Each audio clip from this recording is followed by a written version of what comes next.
mais decisivo. Eu acho que essa é a grande questão.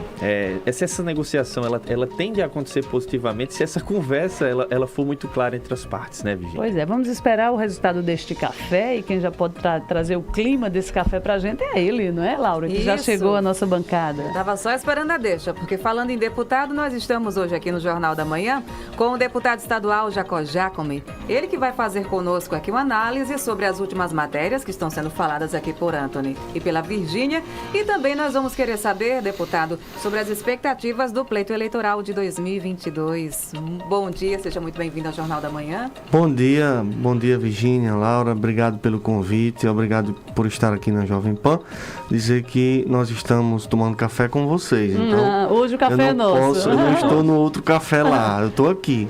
Então, o que eu puder contribuir, estarei à inteira disposição. O café está acontecendo agora? É daqui a pouco. Então vai ser hoje. Eu acho que os que chegam mais cedo já devem ter chegado. Você sai daqui para lá? Vai lá. Eu vou tentar justificar, mas fui convidado e estou organizando minha agenda para ir lá. É importante essa conversa nessa reta final. Temos matérias importantes na casa. A gente tem informação, inclusive, que os deputados querem que também as emendas impositivas, aquelas que foram destinadas, onde os recursos que foram destinados para parceiros, para municípios, para instituições, que elas sejam liberadas também. Numa conversa como essa, nesse café que começa daqui a pouco, isso vai ser tratado, deputado? Está na pauta dos senhores? Virgínia, nós deputados recebemos cobrança diariamente de quem está na ponta da linha, uma liderança, um prefeito ou uma instituição que está ali fazendo o seu trabalho. Então, naturalmente, a pauta das emendas é uma pauta impositiva também para a gente. Acaba ocupando muito o nosso mandato. Eu, particularmente, não tenho muitos prefeitos. Fui eleito praticamente sem nenhum prefeito. Mas tem os municípios que, independente de ser eleito ou não, eu quero ajudar. Então, isso diariamente, essa pauta entra. Agora, nesse café, não sei qual vai ser a tônica, que eu acredito que seja mais focado no empréstimo e tal. Os deputados que já estiverem prontos para pagar a emenda já eram para estar. Estamos no final do exercício financeiro, que termina dia 31. Se você não pagar até 29, até 28, você não vai conseguir mais pagar em 2021. Então, isso aí já é tacitamente uma determinação de todos os mandatos. Quem tiver, que cuide. Então essa pauta, naturalmente, a gente corre atrás todos os dias. Não precisa de uma reunião ou de um café para que a gente viabilize isso. Eu acho que a tônica maior vai ser a questão do empréstimo, que não ficou para a semana passada, e sim para amanhã, na terça-feira, já que semana passada a pauta estava muito extensa, você acompanhou bem lá na Assembleia. Nós votamos mais de 20 projetos, e dentre eles projetos extremamente polêmicos, difíceis. Então, para que o orçamento ficasse mais tranquilo e para o empréstimo ficar com mais tempo para discussão, ficou isoladamente para amanhã. E sobre o empréstimo isoladamente, deputado, o que o senhor e seus colegas mais próximos parlamentares estão achando disso? É razoável, de fato, esse pedido desse montante para 2022? É uma tendência que isso seja discutido de uma forma mais harmoniosa para que seja aprovado ou não? Ou a opinião é o contrário nesse sentido? O termômetro disso é justamente a reunião de lideranças que foi feita semana passada, e pelo que me consta, eu não sou líder, de nenhum partido, pelo contrário, eu estou bem isolado no PSD. Mas, ao que me consta, todos eles participaram e todos eles liberaram a tramitação desse empréstimo. Não houve óbice para que ele continuasse tramitando. Tanto é que chegou no plenário há uma semana.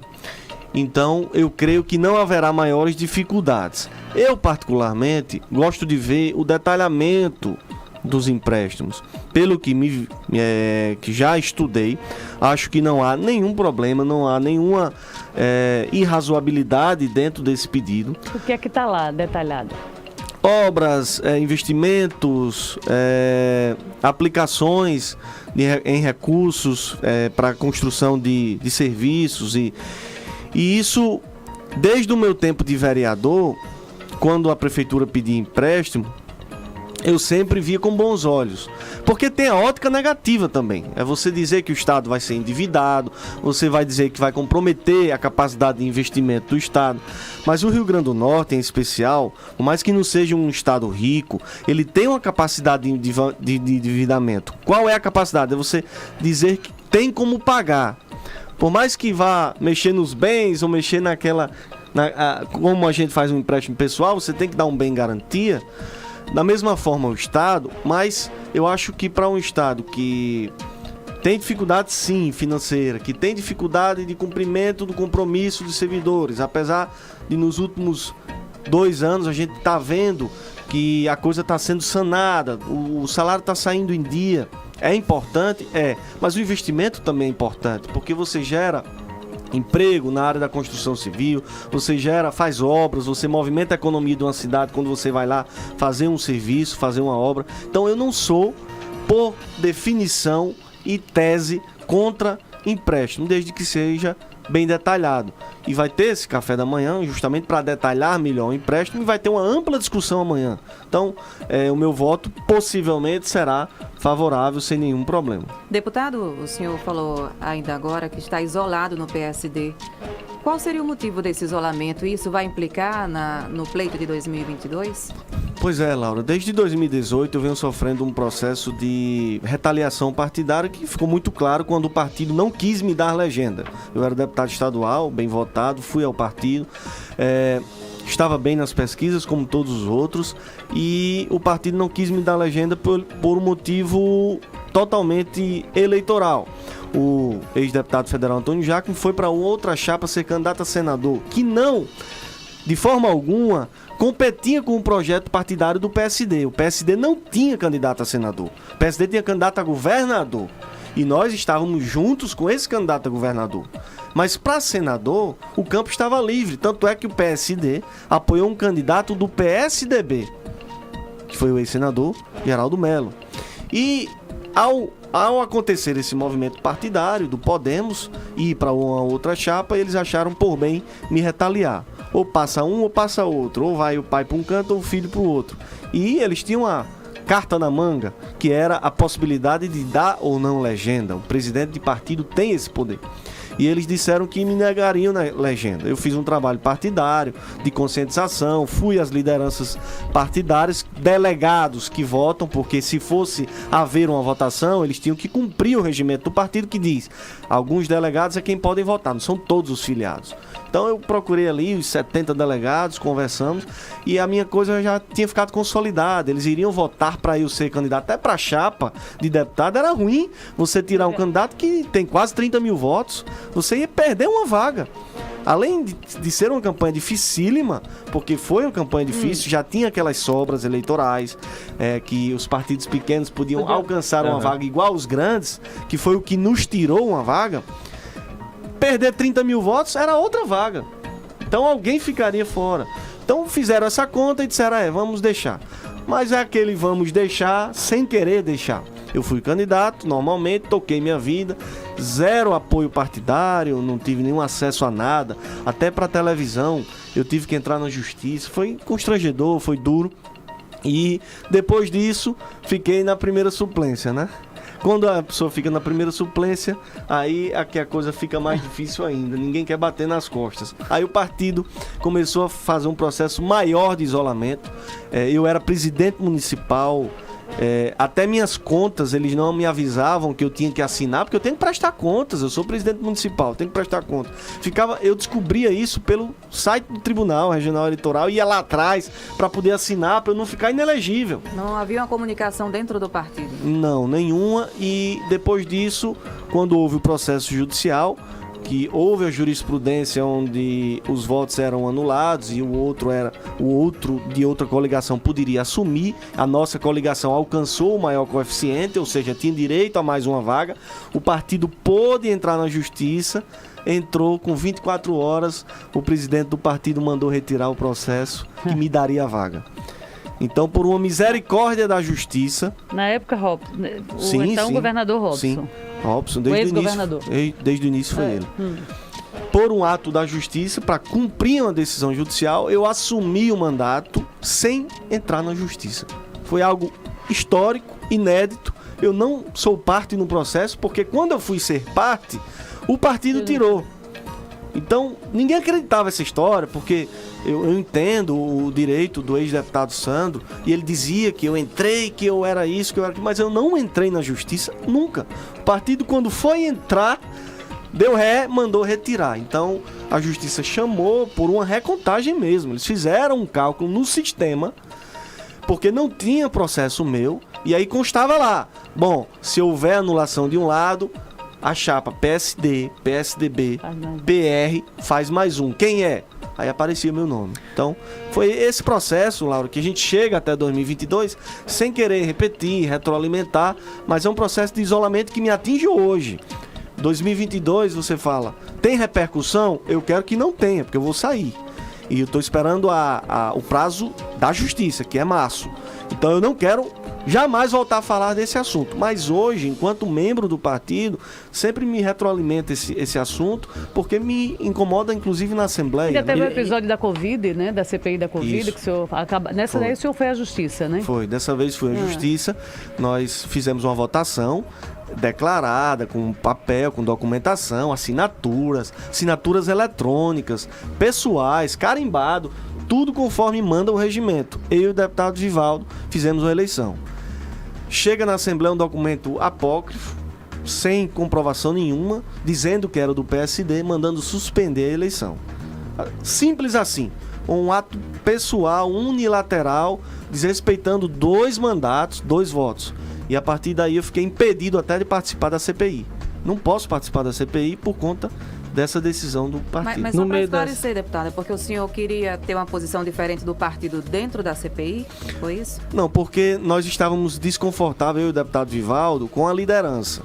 Primeiro foi pela liderança, a CPI não existia ainda. Pela liderança nós iríamos compor um outro bloco. Só que a estratégia do ex-governador era montar um blocão usando os votos do PSD para eleger um presidente, que era Kelps. E nós não tínhamos esse interesse de eleger um presidente de outro partido, que vai fazer uma propaganda, um trabalho para outro partido. Nós queríamos fazer um trabalho para o PSD. Compor um bloco, ter voz, sentar na mesa. E aí isso não foi possível, porque o ex-governador tinha esse interesse. Então, nos retaliou e suspendeu o meu mandato, e suspendeu o mandato de Givaldo, algo histórico, inacreditável, que eu acho que nunca, Virgínia, aqui deve ter um lastro muito grande de cobertura política, acho que nunca viu acontecer isso no Rio Grande do Norte. Alguns meses, né? Pois não, realmente foi um fato inédito. E a dúvida que eu tenho no meio dessa história toda, que já se estende por tanto tempo, né? Passou nenhum momento pela sua cabeça, deputado, de deixar o partido, de partir para outra articulação política nesse sentido? Pois é, e aí nós tantas justificativas, inclusive, porque são né? várias histórias, quase uma minissérie. É verdade, dá para fazer uma minissérie. Eu fiz essas justificativas, como Virgínia perguntou, você entrou na justiça, eu apresentei essa justificativa à justiça, mostrando a retaliação, mostrei capas de blogs, capas de jornais, dizendo que eu não seria candidato, que o partido não deixaria. Aí depois mostrei a cópia da retirada do processo em Brasília. Fiz um processo bem instruído com o meu advogado, mostrando que o partido tirou o processo que me daria vaga, ou seja, me retaliou mais uma vez. E a decisão judicial, que todo mundo disse que eu perdi, na verdade eu não perdi. A justiça apenas disse, eu não me meto nesse assunto porque é um assunto democrático do partido. Quase que eu perguntava à juíza, que democrático é esse? Porque eu não tenho voz, e ninguém atende ligação, ninguém se reúne. Eu acho que fazem 3 ou 4 anos que o partido não faz uma roda de conversa, é só conversas individuais de quem manda e quem obedece. E eu não pude ter essa possibilidade de democracia. Mas aí vem uma janela agora no início do ano e o senhor vai entrar nela, com certeza. Isso. Qual partido que você vai se filiar? Bom, nós estamos conversando, essa mudança na decisão, na justiça eleitoral, das regras, nos impõe né? muitas contas, muitas análises. Não dá para você cravar hoje uma decisão. Eu não cravo, porque se tivesse decidido também não é segredo para ninguém, pelo contrário, isso é público. Diria aqui a vocês, mas não tenho ainda uma definição. O que há são muitas conversas e nós estamos pensando como será a quantidade de candidaturas, quem serão os candidatos, quantidade de mulheres, quantidade de homens, Mas tudo isso para cumprir o requisito lá eleitoral. dentro da Assembleia, o senhor circula e circula bem, há formação aí, a possibilidade da formação de um blocão que poderemos chegar de 14, falam até em 16 nomes, né? Um blocão liderado pelo PSDB. O senhor entra nesse bloco, deputado? Bom, há essas conversas, nós ainda não fomos chamados para participar e para cravar uma filiação ao PSDB, mas já houvemos alguns contatos. Eles me convidaram, mas estão convidando também muita gente, então eu tenho que analisar quem serão os candidatos, quantas vagas poderão fazer, quantas vagas irão ser perdidas, porque você sabe que eu vim de um chapão, né? Esse chapão que eu vim, perderam 3 deputados estaduais. E mais 2 que eram candidatos eleitos, com grandes nomes, com grandes trabalhos, grandes estruturas, que ficaram pelo caminho. Então, a próxima vítima pode ser eu também, e pode ser outro. Então, eu penso mais por essa ótica, meio que uma experiência que eu tive, aquela coisa do gato escaldado, a gente fica vendo onde é que vai ser água fria. Então, eu estou analisando, mas é sim um bom projeto. Dentro da possibilidade de um Ezequiel, de um Raimundo, de um Gustavo, para eles isso é um projeto muito interessante. Tem que ver se é para mim, porque minha situação eleitoral é outra. Eu venho chegando agora, eu estava 2 anos sem mandato, estou realmente trabalhando dobrado para tentar recompor o meu grupo político. E isso faz um efeito no final das contas. Então, é uma análise pragmática que todo mundo vai fazer. E eu também. Ia pedir justamente isso, deputado, falar um pouco desse... São 9 meses, né? Eu acho que desde março, né? Que foi determinado que o senhor assumisse o mandato. É um mandato que ele se torna curto pela proximidade com a eleição e é o seu intuito a essa reeleição. Como é que o senhor faz para conseguir concentrar essas energias num período tão curto de tempo e ao mesmo tempo ainda estar se aliando nessas conversas? Pois é um desafio que eu acho que inédito na nossa história, na minha história, na história do meu pai. E desafios são para ser vencidos, lutados e conquistados. Eu acredito que não esperava, eu não queria que isso tivesse acontecido, aconteceu e agora a gente tem que correr atrás do prejuízo.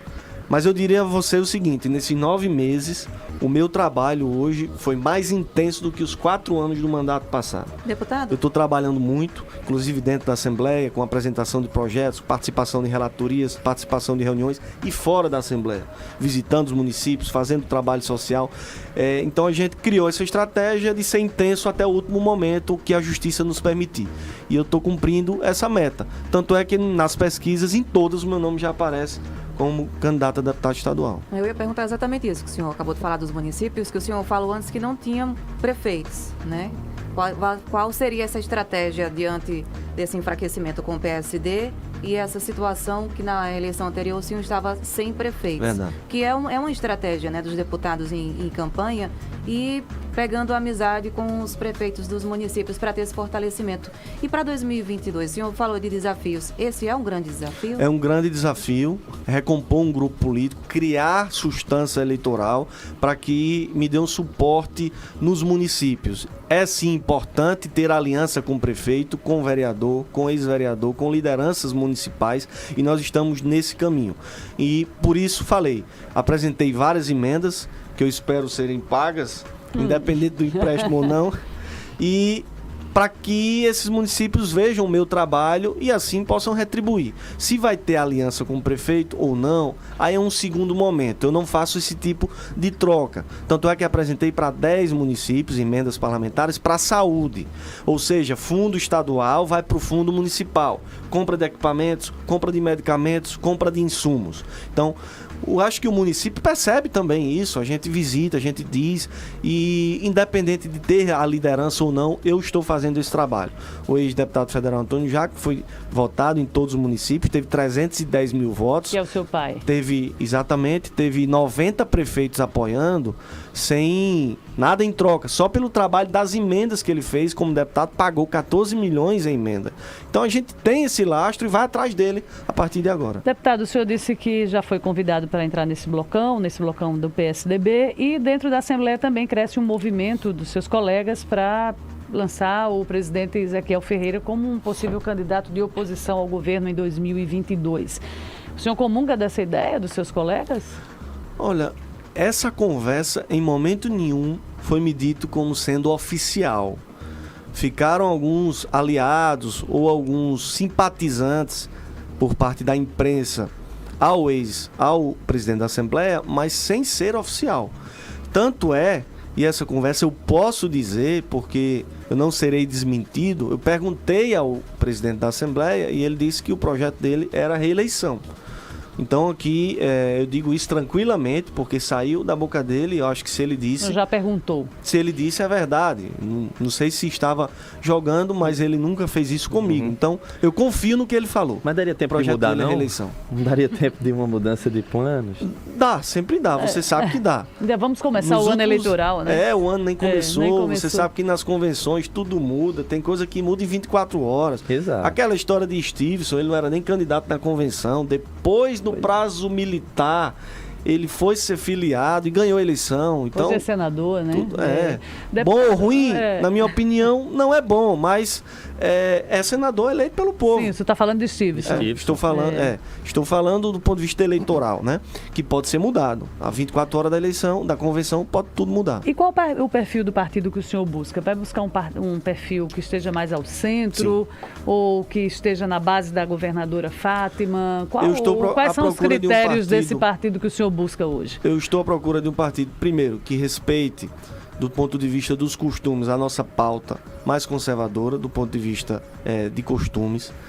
Inclusive fui contra a ideologia de gênero no mandato passado, que curiosamente foi enviado no governo Robson, ou seja, hoje o filho dele tenta passar uma ideia de tanto conservadorismo, talvez mais do que o próprio presidente da República, mas foi o mandato do pai que mandou a ideologia de gênero para lá e foi um constrangimento enorme. Nós votamos lá numa votação tensa, horrível. Isso ainda no governo Robson. Foi um dos piores momentos que eu vivi ali. E que respeite essa pauta. E depois, politicamente, pragmaticamente, que esteja ao centro. Então, essa é o perfil que eu vou procurar. Opinião do deputado Jacó Jacome sobre o indiciamento da governadora Fátima Bezerra, pedido pela CPI na semana passada, que foi o fato político da semana. Exato. Qual a sua opinião sobre esse pedido de indiciamento de uma CPI que o senhor não participou, mas acompanhou? Pois eu não participei e sempre, Virgínia, que eu procurava participar, enviando ofícios, perguntando, questionando, eram-me respondidas da seguinte maneira: esse ofício não vai ser respondido porque esse documento é sigiloso. Aqui não pode responder porque é segredo. Aqui é sigilo, aqui é segredo. Tudo foi feito em segredo e em sigilo. Então, eu não tenho nenhum elemento para entender o porquê do indiciamento dela, até porque todos diziam que ela não seria indiciada. Não havia essa conversa, não havia esse pacto. Havia, sim, uma criminalização do consórcio Nordeste, mas não havia um interesse no indiciamento da governadora, que foi feito, me parece, nos 45 do segundo tempo, por uma medida meio eleitoreira. O caráter, para mim, está muito claro, inclusive da CPI de Brasília. Eu acho que os dois estão muito parecidos, apesar do modus operandi ser diferente. Me parece que a CPI de Brasília utilizou documentos formais e públicos, diferentemente da CPI daqui. Eu mandei ofícios, nunca foram respondidos. Eu questionei e sempre me respondiam que seriam documentos sigilosos que eu não poderia ter acesso. Então, eu acho que o caráter aqui ficou muito claro de interesses pessoais que estão sendo colocados à frente de um todo para convencer a opinião pública de um mal feito. Um mal feito que o próprio Ministério Público de Contas já referendou, já assinou. Então eu acho que há uma cobertura jurídica por parte do pessoal da governadora muito grande. E para que se provasse ao contrário, deveria-se ter documentos também jurídicos e fortes dizendo que a governadora estaria errada. Isso, para mim, não aconteceu. Estou dando uma opinião pessoal como deputado estadual. Não falando de outros deputados, mas para mim, nunca me foi dado uma plataforma de um catatal de documentos para dizer: está aqui o porquê do indiciamento. Então, até que se prove o contrário, todo mundo é inocente, é o que diz a Constituição Federal. Como eu não sou apontador, acusador e nem tenho esse perfil polemicista de fazer cavalo político com esse tipo de polêmica, eu prefiro me resguardar e dizer que o caráter dela passou do ponto, forçou a barra. Deputado, em relação à questão de outros deputados, qual é a sua opinião em relação à posição do deputado Kelps Lima, que abriu esse indiciamento, mas agora falou que o processo está muito cedo para abrir esse processo contra a governadora? Ele abriu e disse que estava cedo? Ele indiciou a governadora, mas declarou, inclusive, à Tribuna do Norte, que está muito cedo para abrir esse processo. Bom, eu não ouvi essa entrevista. Você, quem está me informando, mostrou uma contradição, né? Ou está cedo ou está na hora. Ou é o tempo, porque você tem provas robustas para indiciar, ou você tem que estar aguardando um tempo político. O senhor defende a saída do governo do consórcio Nordeste, deputado? Esse consórcio que de qualquer forma fez uma compra errada e trouxe um prejuízo para o contribuinte potiguar? Está sim, muito desgastada essa palavra consórcio, mas eu quero lembrar que consórcio é uma coisa extremamente normal. Existem consórcios de prefeito do litoral, de prefeito da Grande Natal, consórcio dos prefeitos. É um instrumento jurídico, administrativo, para ter compras mais baratas. Mas nesse caso, de uma experiência tão negativa, não justificaria, deputado? Eu acho que o Rio Grande do Norte foi penalizado por esse consórcio. Então, se o Rio Grande do Norte o governo tivesse feito essa análise crítica, eu acho que de livre e espontânea vontade, eles já deveriam ter saído.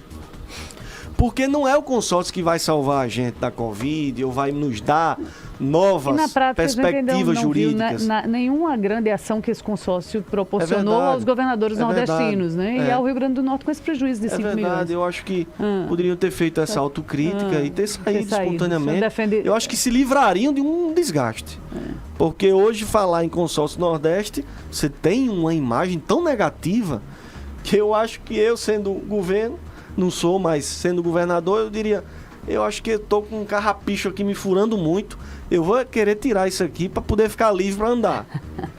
Deputado Jacó Giacomi, deputado estadual, queria agradecer muito a presença do senhor, a sua disposição aqui no Jornal da Manhã da Jovem Pan News. Alguma consideração final? Só agradecer, parabenizar pelo programa, livre, independente, dinâmico. Admiro muito o trabalho de Virgínia. Parabéns, Laura. Prazer conhecer. Antony Medeiros. Ela é esperta, faz umas perguntas aí que a gente tem que se preparar. Obrigado, Jovem Pan. Desejar um Feliz Natal para vocês e um próximo ano novo. Pois é, Feliz Natal, deputado. Muito obrigada aqui por ter começado a semana conversando aqui com a gente. Primeiro café, né? Não, vai dar tempo de tomar o café, viu? Porque eu vi aqui o café é amanhã, 8 horas. É verdade, 8 horas da manhã, na terça-feira. Vamos com calma, o senhor vai se preparando para o café amanhã. Então, significa dizer que a Jovem Pan vai me dar um café hoje. Vai, hoje o senhor toma café com a gente. Obrigada, deputado, mais uma vez. E agora nós vamos ouvir Alex Medeiros com Dizendo Tudo aqui na Jovem Pan News Natal. Dizendo